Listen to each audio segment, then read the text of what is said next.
Knowing who you are. Knowing who you are.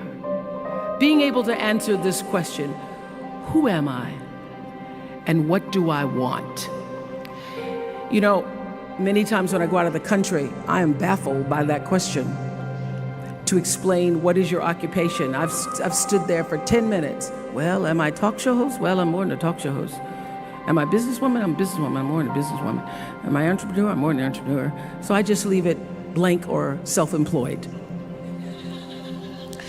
So I'm not asking for the roles that you play as daughters. I'm not asking that question. What are the roles that you play as a daughter, as a friend, as a sister? You're going to be a lawyer, you're going to teach, you're going to be a pharmacist. I'm asking the bigger question of who am I? Who am I really? My answer is I am God's child. I am that which is born of all that is. I am, as Pierre de Chardin said, a spiritual being having a human experience. Come trailing the breath of the ancestors yet, but trailing the breath of the angels. And understanding that because I am connected to the source of all that is possible for me. That's who I am. And what do I want? I don't want to just be successful in the world. I don't want to just make a mark or have a legacy. The answer to that question for me is I want to fulfill the highest, truest expression of myself as a human being. I want to fulfill the promise that the Creator dreamed when He dreamed the cells that made up me. What do I want? You must have some kind of vision for your life. Even if you don't know the plan, you have to have a direction in which you choose to go. I never was the kind of woman who liked to get in a car and just go for a ride. I had a boyfriend who would say, let's just go for a ride. I want to know, where are we going? Do we have a destination? Is there a plan? Or are we just riding? What I've learned is that's a great metaphor for life. You want to be in the driver's seat of your own life, because if you're not, life will drive you. You must find a way to serve. Martin Luther King said that not everybody can be famous, but everybody can be great, because greatness is determined by service. Now, we live in a world where everybody wants to be famous, and where we admire people for just being famous. We think being known brings us value. The truth is, all of that will fade in time. In 3 years, you won't be able to name the housewives of Atlanta.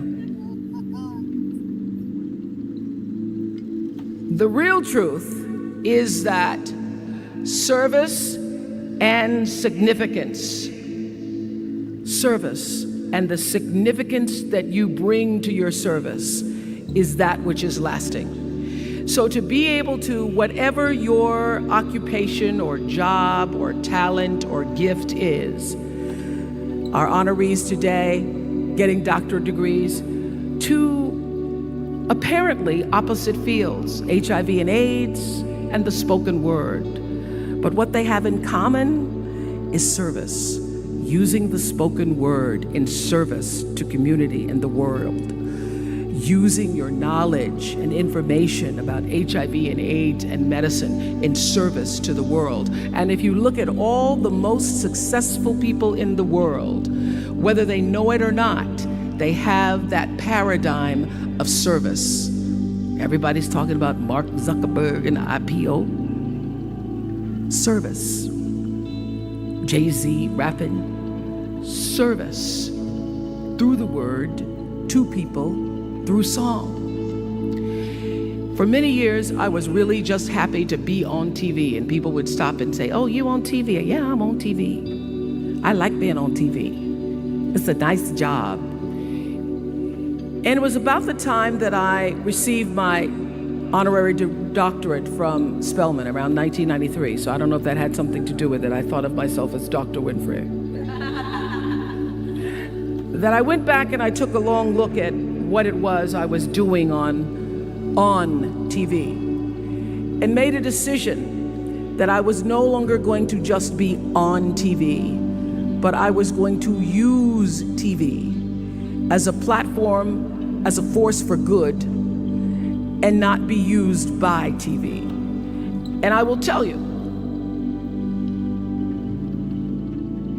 my decision to make that significant change in the way I operated on television, using television as a service, changed my career exponentially. Service through medicine, service through art, using whatever it is you produce, your product, as a way of giving back to the world. When you shift the paradigm of whatever it is you choose to do to service, and you bring significance to that, success will, I promise you, follow you. Service and significance equals success. Always do the right thing. Always.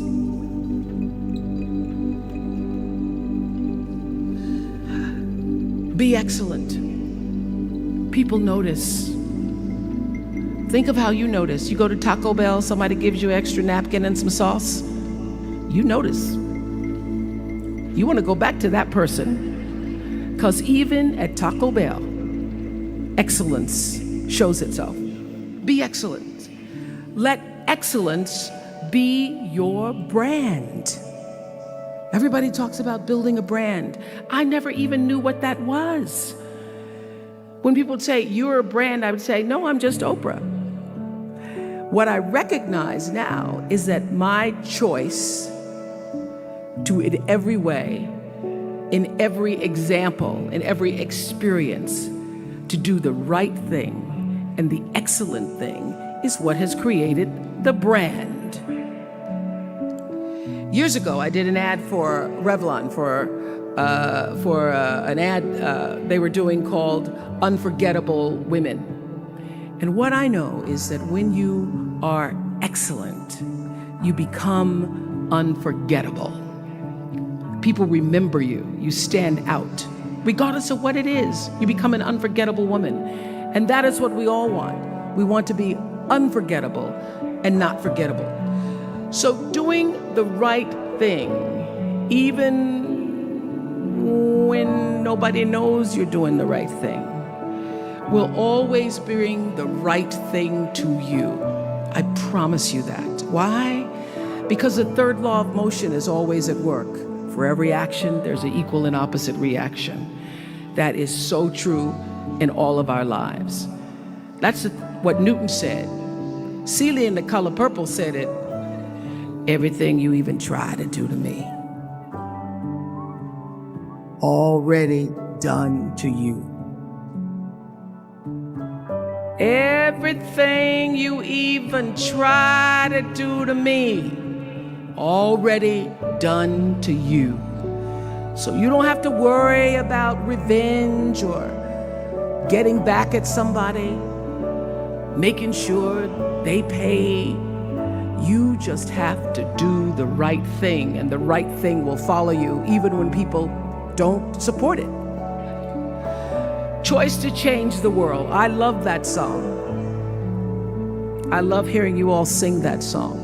And what I know for sure is that the biggest choices begin and end with you, your internal big questions. Who do I want to be in the world? My relationship to source energy, to all that is God. I'm not talking about what you believe in God. I'm talking about your experience of that which is all life, which is divine and universal. I'm talking about the big deal. Being connected and aligned with that. When you are tuned in and charged into that, whenever you feel empty, you go inside yourself and you connect to the source, and you know that all things are possible. To know that, and to choose to do the right thing in service and significance, I promise you, you will create a vessel of service for yourself first, because you have to honor yourself first. You have to give to yourself first, otherwise you have nothing to give away. You will create a vessel for yourself, for your family, your community, and the world. And those three things will not only lead you to a blessed life. I stand as a witness. My life is so blessed, I can't even take it in sometimes. It will lead you not just to a gifted life and a rewarding life that fills you up, but a sweet life. That's what you want. You want the sweetness. You want it to be so sweet, so that even when the storms come, and they will, you'll know, this too shall pass. This too shall pass. The storm is passing over, and you shall not be moved, because you know who you are. When you can do that, grace will follow you. Grace and glory. And when they see you coming, it ought to make them proud.